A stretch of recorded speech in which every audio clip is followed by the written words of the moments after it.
लोकशाहीमध्ये त्या प्रक्रियेमध्ये मतदानाच्या प्रक्रियेमध्ये 0.0.1 जरी असेल तरी तुम्हाला मतदानाची प्रक्रिया बदलावी लागेल. कारण का जगातली लोकशाही टिकवण्यासाठी त्या प्रक्रिया पारदर्शक असणं ही गरज आहे. आता ह्या प्रक्रियेबद्दलच लोकांच्या मनात शंका आहेत. आमच्या तर आहेत, पण लोक पण बोलायला लागले.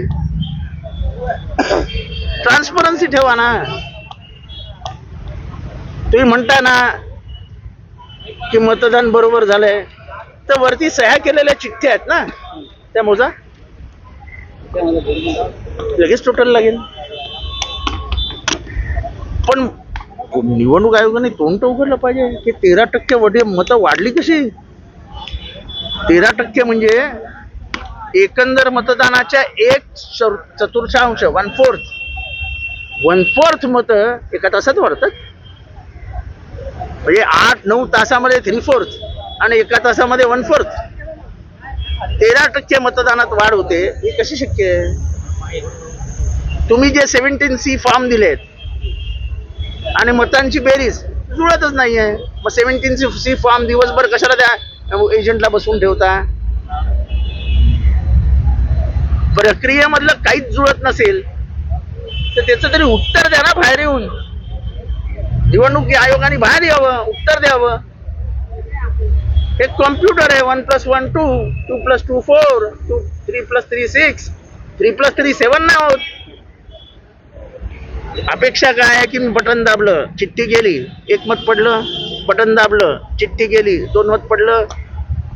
पण 3 मतं दाबल्यानंतर 7 मतं पडली, असं जर येणार असेल तर कुठेतरी काहीतरी घोटाळा आहे ना. पोस्टल मध्ये तुम्ही पुढे दाखवतात, मात्र ईव्हीएम मध्ये मागं काय. पोस्टल हे सच्चे असतात, ईव्हीएम हे सगळं मॅनेज झालेलं हे दिसतं ना.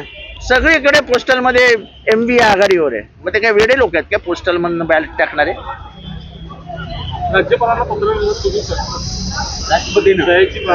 असं आहे. दुसरी गोष्ट आहे की तुमचं कोणाचंच लक्ष गेलं नाही. केअर टेकिंग चीफ मिनिस्टर असं भारतात कधी इतिहासात ऐकलंय का. म्हणजे मला आश्चर्य वाटतं, प्रेसचंही मला आश्चर्य वाटतं की हा संविधानिक मुद्दा आहे. असेंब्ली डिझॉल्व्ह झाली 26 तारखेला, तुम्हाला हाताळता येत नाहीत. The power goes into the hands of the governor. राष्ट्रपती राजवट लागू होते. मग महाराष्ट्रात राष्ट्रपती राजवट का लागू झाली नाही. म्हणजे तुम्ही संविधानाला पायदळीच तुडवायचं ठरवलंय. भारताच्या इतिहासामध्ये अनेक वेळा अनेक सरकार बरखास्त झाली, अनेक सरकारांच्या इलेक्शन मुदतीनंतर झाल्या, पण आजपर्यंत कुठेही केअर टेकिंग चीफ मिनिस्टर नावाचा शब्द आलेला नाही. याचं उत्तर आम्हाला हवंय, आणि ते पण राष्ट्रपती कार्यालयाकडनं आणि गव्हर्नर कार्यालयाकडनं हवंय. ठळक घडामोडींसाठी देशोन्नती न्यूज चॅनलला सबस्क्राईब करा आणि बेल आयकॉन प्रेस करा.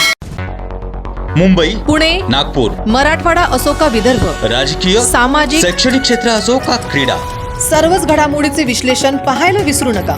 फक्त देशोन्नती न्यूजवर.